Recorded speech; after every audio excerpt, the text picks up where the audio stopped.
JJ Redick was on First Take, and he had some hot takes when it came to Doc Rivers and the Bucks. I've seen the trend now. I've seen the trend for years. What's the trend? The trend is always making excuses. Doc, we get it. Taking over a team in the middle of the season is hard.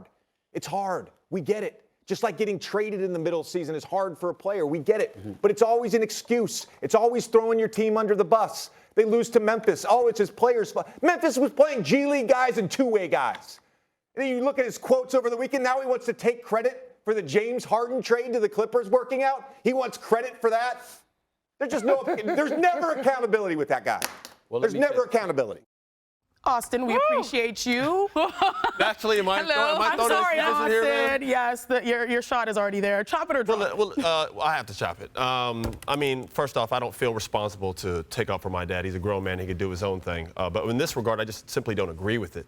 For someone who's not accountable, he seems to always be held responsible, considering he's the guy that's always fired when things don't go right. He got fired in the bubble for a 3-1 lead versus the Denver Nuggets, which in half his team didn't want to be there. They had players saying that their mind wasn't there. He had guys leave.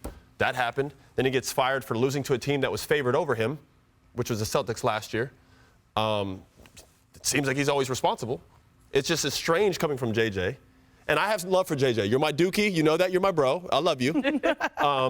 It's just your best years were with the Clippers. I don't think he saved your career. I appreciate you, Pat. But I don't think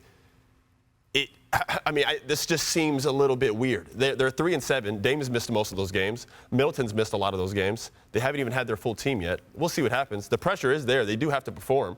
But in terms of accountability, like, what are we doing here? Your best years in the NBA were when you played for him in the Clippers.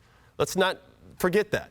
I don't know if there's like frustration there or there's tension there between you. I know a lot of times we had to sit you towards the end of the game due to defensive reasons, but you had your best years as a starter there, especially our whole system was drafted around you because you're a shooter. You're not a guy who could put the ball on the floor. You were a strictly shoot guy. You're not like Klay Thompson or Steph who could put the ball on the floor. You were a guy who could catch and shoot, and you did it at a high level. Hell of a career, by the way.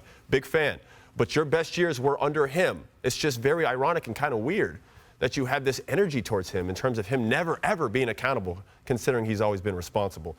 That would be my response. Look, this is just simply tough love between our analysts. And I love you, JJ. Thank you. I love you, JJ. We still dookies. I just don't agree with it. That's all. If you want to see what they do on the court, how about this?